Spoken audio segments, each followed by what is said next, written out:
Welcome to Living a Full Life podcast. Join us as we explore health topics that encourage raising healthy children, living a healthy life, and living the best life possible. Now, here's your host.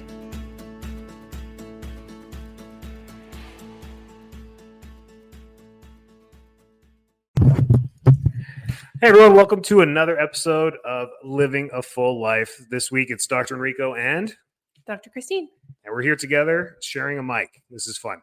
And we're going to learn. But this week's about weight loss. So as the weight loss season comes around, we just talked about sugar season. You know, it's really not the flu season. Sugar season is really Halloween and onward because of sugar, right? So we talked about that. Now it's the weight loss season, but weight loss isn't just about January 1st.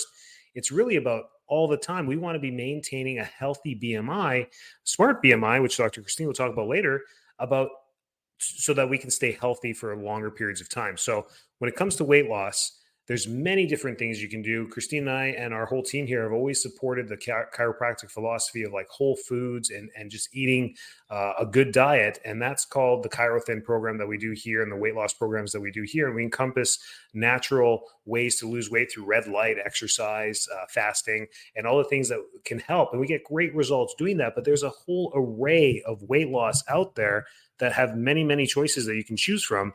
And we'll dive into some of these things that the most popular questions you guys ask us all the time. And just diving into some basic recommendations that I think are really good for most adults to follow. Focusing on protein, especially lean protein, tends to be the most important thing we can do. The research is very loud about protein, and don't jump down my throat, but animal protein has the biggest gains, basically, and it's the best form of protein. So there is a way to get it through plant-based, but you have to work a little harder.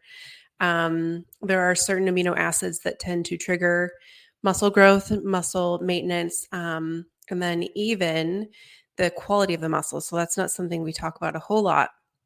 But if you have unhealthy muscle, you don't work out, you don't lift weights, you're not getting a lot of good quality protein, there'll be fat marbled into muscles. Think about, a good cut of steak. It's going to have some of that too. But we really want that lean muscle in our body as well. So some good basic recommendations for adults, not for kids. Kids don't need as much protein as we do. They do need protein though. Whatever your ideal body weight is, that much in protein. So, an average probably for women, it would be 140 grams. If a woman wants to weigh 140 pounds, for men, 180.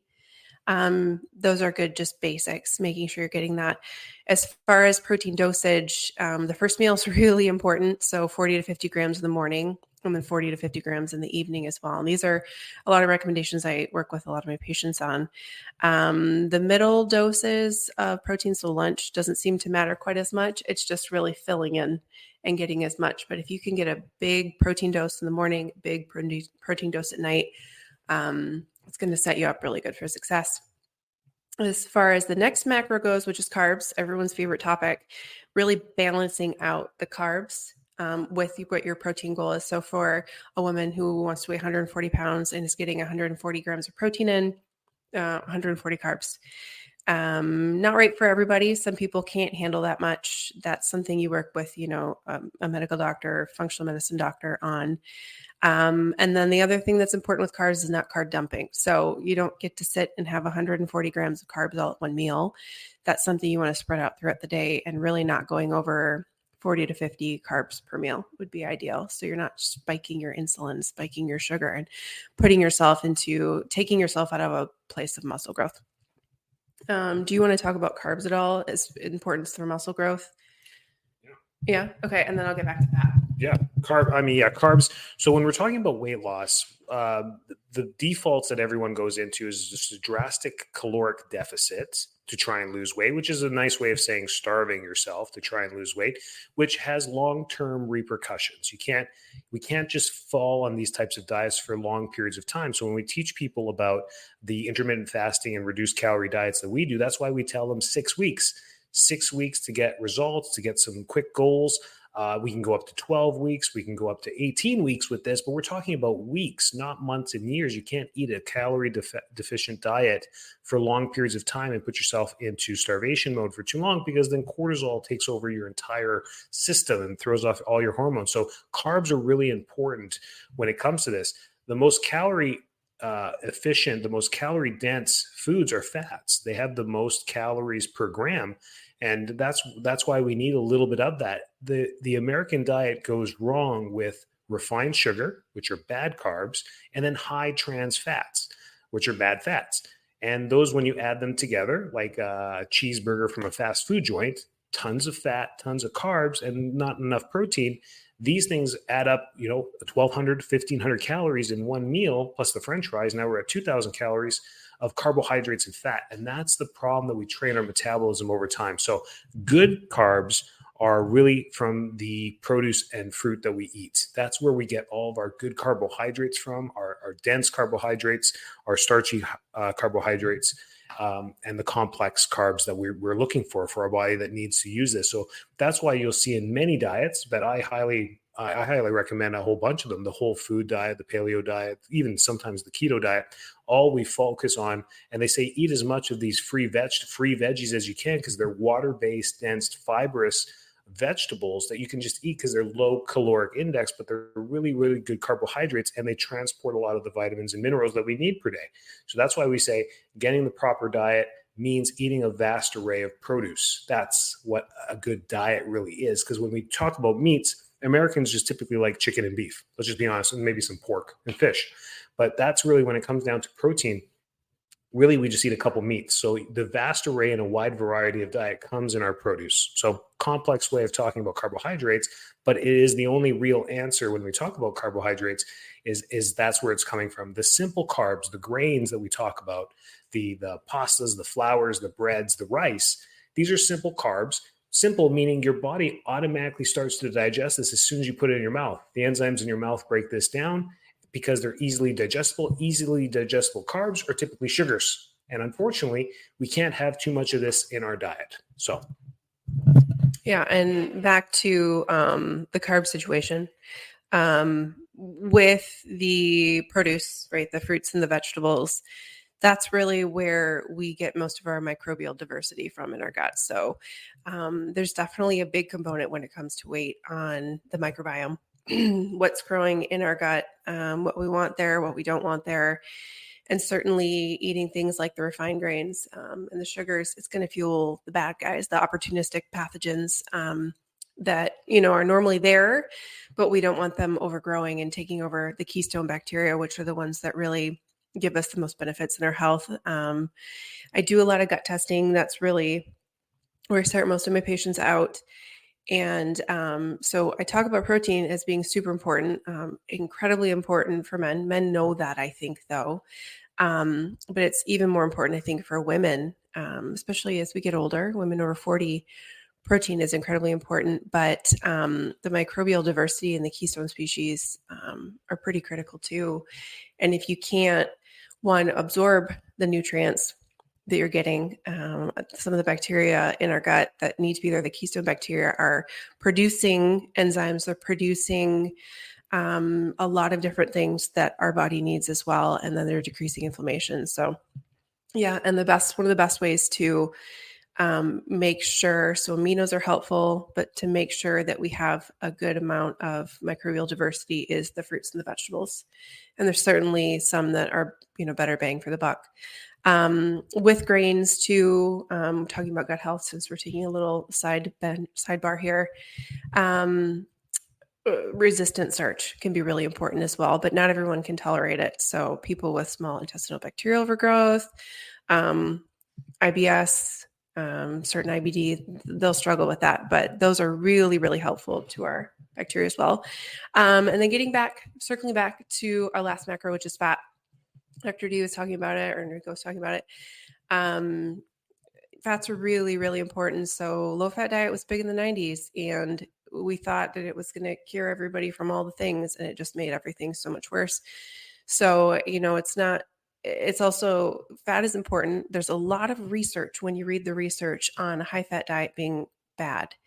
It's the type of fat that we tend to get. It's the processed foods and the ultra processed foods that are not good and have the bad fats in them. So of course, I think a lot of people know what good fats are at this point. Olive oil, coconut oil, depending on where your view on animal health is, animal fats can be really nourishing as well, fish oil, things like that. So the last macro that you really want to work on making up the rest of your calories, wherever that is the fat. Exercise. I'll let you talk about exercise. So it's important to talk about diet. I think diet's the number one important thing for our health. And I think it's probably the most important thing for weight loss, but exercise is really important. And we're really starting to see the literature start to talk about the importance of strength training, especially as people get older, and the quality of muscle that we have. That's, I think, more important is not the amount of muscle. We talk a lot about body fat as a marker or BMI. One thing I wanted to quickly mention as well, this is another sidebar, but when it comes to, so men and the BMI chart, BMI is kind of a weird one. It kind of upsets a lot of people. And I think sometimes it should, because we can be healthy at a lot of different weights. Certainly bodybuilders tend to carry more weight. They're often not a, healthy BMI.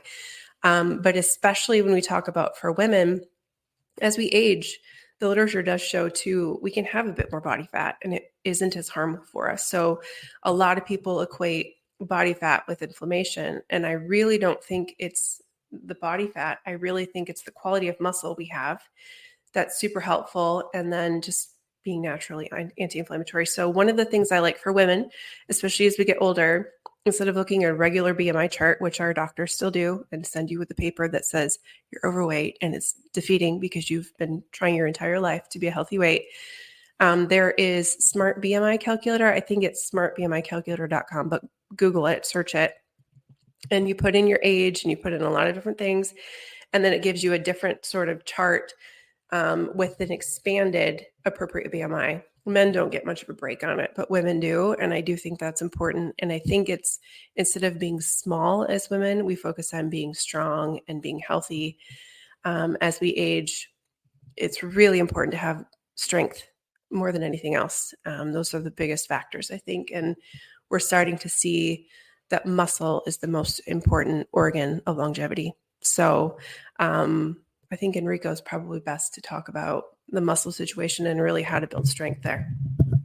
Yeah, I mean, Dr. Christine nailed this about the quality of the lean muscle. So people always ask, how do I maintain my body weight? And the answer is on how good the quality of your lean muscle is on your body. The more quality lean muscle you have on your body, the more efficient your metabolism really is. So in the men's fitness area and the bodybuilding world, like, you want to eat more food, have more muscle. It's kind of true. You want to have good muscle. And that's how it is. The bigger you get, you see some of these competitive bodybuilders, they eat 4,000 calories a day, and their cheat days are 10,000 calories. You don't even know how to fathom to eat 10,000 calories in a day, yet alone fuel your body that way consistently because of the amount of lean muscle mass that it takes. That's why that is not a long-term sustainable way to live. You can't be eating 4,000 calories a day for years upon years. That's why the bodybuilding world is a short-term thing. 10 years is like a maximum that you could do that for. So we're not talking about that stuff. We're talking about regular schmoes like you and me that are trying to just stay healthy as we can. And it comes to the quality of lean muscle mass, and that comes through exercise. So I like to divide the weight loss industry, which is a multi-billion-dollar industry, into three categories. The cheat your way to it and be very disappointed a year later. The going to work hard at it, low-calorie type diet, efficient with minimal exercise, smart exercise, or the hard work, hard payoff, long-term investment of eating really well, exercising really well. Those are your three options. I don't advise you on option number one. And we can dive into Ozempic in a minute, but this is just a new 2023 fad. I promise you it will not be here in 2025. The road that people are going, it might be. Americans do stick on to things for a long time. The muscle wasting, the long-term degeneration that ends up happening by eating like this and suppressing your appetite goes back to the 90s and the bariatric surgeries we were doing, compressing people's stomachs. It's the exact same thing, but now we're just using a drug to do that. So, but there are other semaglutides and trizepatides, and other things that we can use to help facilitate weight loss. We're not against those. We can talk and touch about that. But the other way is the low caloric way of losing weight, which goes on the theory and the philosophy of anabolism and catabolism. So in order to put your body into a catabolism state of breaking down to lose weight, we need to decrease the amount of calories that we eat in conjunction to how much we spend. It's not 2,000 calories. That was made up by the American diet people that came up with 2,000 calories. It's really based on your basal metabolic rate. You calculate that, you want to slightly go under that, about 10 to 20%, and that is a caloric deficiency that you test. This is the ChiroThin program that we do. This is the one that we tell most people, hey, are you going to exercise? If they say no, we tell them, hey, ChiroThin might be a great fit for you. If they say yes, then a whole food diet is going to be better for them. And that's where we go on the weight loss coaching world when it comes to weight loss. And then Christine's a big fan of option 3, the long-term, long-haul, long effects, because it's just going to be a lifestyle that you live and carry you into your later years, living younger than you really are. I mean, it is the best option, but some people have inflammatory issues that they need to work through now. As a chiropractor, we help people with a lot of joint pain, and the people who do ChiroThin, within 2 to 3 months, they're 40 pounds lighter and they end up losing a lot of weight. Their joints feel better. That's why we like those 2 options. So that's where we are with that. And I do think too, sorry, not going to steal the mic, but I do think that option 2, the get in, get out, lose the weight, I think that that's something you can do temporarily, and then you focus on the muscle and you focus on the protein, and that can be done as well. And you can get quick results that way too, and it's still quite healthy. Yeah, see, that comes back to the philosophy of anabolism, catabolism. Anabolism means building up, and catabolism means breaking down. And there's a fine line in the exercise physiology world that says you can't really do both at the same time. You either choose to catabolize or you choose to anabolize, and it makes sense because it's based on how you eat. Are you going to eat to build muscle, or are you going to eat to lose weight? Those are 2 very different things. So that's the world that we're in when it comes to all the literature on that. Then you get into trouble in the fitness industry where they over cardio you to increase your caloric expenditure in calories through cardio exercise, and then also underfeed you. That is where we run into big problems metabolically. We're just stressing the system. Hormonally, it's really, really bad. So long story short, as convoluted as this entire podcast has become, the simple basics haven't changed in thousands of years. We need a whole food array of produce to base our carbohydrate intake from. We need good, clean, lean protein that we need to be eating every day, mainly fish and chicken, then some beef, then some pork, then some of your other free game stuff if you want. Then we need good fats, and our good fats come from nuts, seeds, oils, that the good stuff, coconut, olive oil, the things that we talk about through there.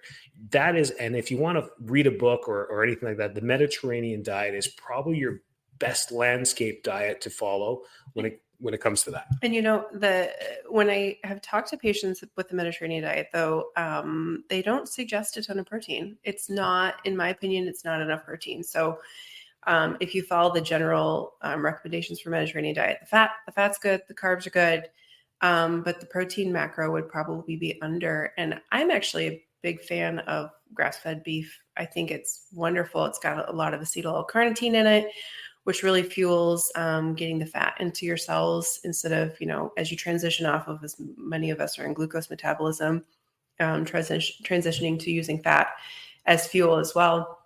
Not keto, not proponent of keto, but being able to do all those things. So you say chicken and fish. I like beef. Yeah. Organic grass-fed beef is absolutely one of the best proteins, amino acid chain, what's it called, profile out there. It's one of the best protein foods you can eat. Absolutely. I'm not against it.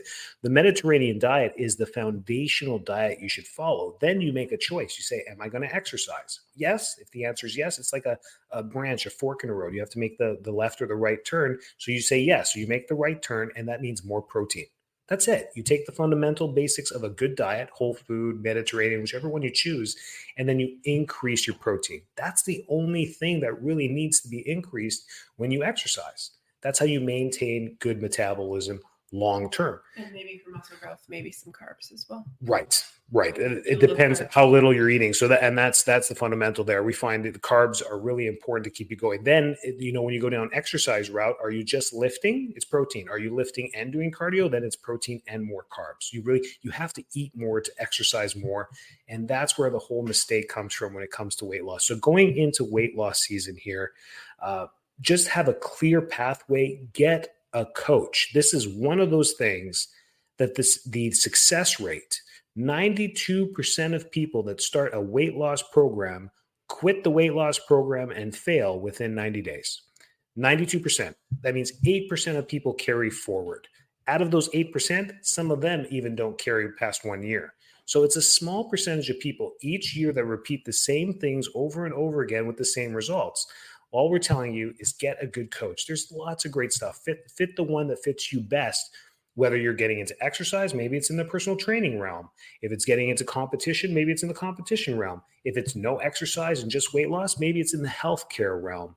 Whichever one it is, we're here for you on the natural side. We always lean towards natural and vitalism first before we introduce anything. We barely give people vitamins on this thing. We're not even, we don't even do that. Some B12 sometimes. That's about it, because you're getting everything from your food. And one last tip. You lose all the weight that you work hard to lose in your sleep. It all happens at night. You need proper sleep. And I think every podcast I listen to about weight loss forgets to talk about sleep. So make that your goal for 2024 is I'm going to improve my sleep in 2024. And I like what Dr. Otto Janke, I did a different podcast with him a couple of days ago on empire longevity. And all he does is talk about longevity, human longevity. And he said, the number one thing is sleep when it comes to all of our goals, and you need to reverse engineer it. If you're going to say, I'm going to wake up at 6 a.m. to do my workouts, you reverse engineer and say, I'm going to wind down my day at 9:30 and hit the bed at 10, because it's 8 hours. You got to plan for 8 hours in bed to get some sleep. And I probably think that should be your number one goal. If you're going to lose weight, people say, what's the one thing I should do? Prep good sleep. Anything else? Yeah. And I mean, on that as well, there is research, and there's a lot of people I've been following that actually, so we would say diet, exercise, sleep, but it might be diet, sleep, exercise. So it might even be more important. We have to fuel ourselves, but if you can't rest and recover, and a big population in our office that we see is nursing moms and parents with young children, and boy, you're just not getting the sleep. So focus on the nutrition and whatever type of nourishing things you can. And then you focus on the weight loss later. It's not yet. But yeah, the one thing we didn't talk about, I think that was important to touch base on, is strength training. So strength training is it. So as far as muscle health, strength training, maybe it hit cardio, all super duper important, but we used to really think cardio was it. It's strength training. Strength training is the answer to so many things. Staying strong, it's creating that healthy muscle. And it's strength training means lifting some weights, but progressively upping that as well when you can safely do it. I think that's important to note. Yeah. But yeah. Great. Yeah, thanks for joining us. So I'd say if we go through the tips from 1 through 5, rest being number one. If you're going to plan for weight loss in the weight loss season, number one, plan for good rest. Fix your room. Get a new pillow. Make it darker. All the rules about sleep. Go back to our sleep podcast. You can find it in our podcast chain. Number 2, plan your meals. Plan how you're going to eat from this podcast that we taught you. You're going to pick a whole food diet base and then choose what you like. You have to like what you eat, or you're not going to survive this. It's just, you got to pick the things that you like, fill it with the base. That's number 2. Pick good sources of food. Focus on protein. Number 1, good carbohydrates from your produce section, and then good healthy fats. Cook with that. Don't use too much of it. You'll be surprised how quickly calories add up once we start getting into the mixed nuts, the oils, the butters. It adds up, but you do need a little bit of all that good stuff. And then number 4, choose the exercise program. If you decide to exercise that suits you best, you're not going to go back to the gym. I've been back in the gym the last 6 months consistently. And I have to keep reminding myself, I'm not 22. Put down the 400-pound leg press and just go back down to 200. You don't need to do that. It's just the consistency is key. And I have a coach as well. He keeps me accountable. He tells me what to do next. And that motivation is what keeps you going. So, and that's number 5. Get a coach that you resonate with, that you trust, And then those people can help you, keep you accountable. In our weight loss program, we text you every single day. That's what we want to hold ourselves accountable. We're going to be with you every single day through the entire program for weight loss. So my fitness coach is with me every single week. So it's once a week. So that's how that works there. Good luck. We're here for you. Ask us any questions. We love this stuff. And thanks for listening. Thanks so much for tuning into this episode of Living a Full Life podcast. If you're enjoying the show, please feel free to rate, subscribe, and leave a review wherever you listen to your podcasts. That helps others find the show, and we greatly appreciate it. Thanks again for tuning in, and we'll catch you in the next episode.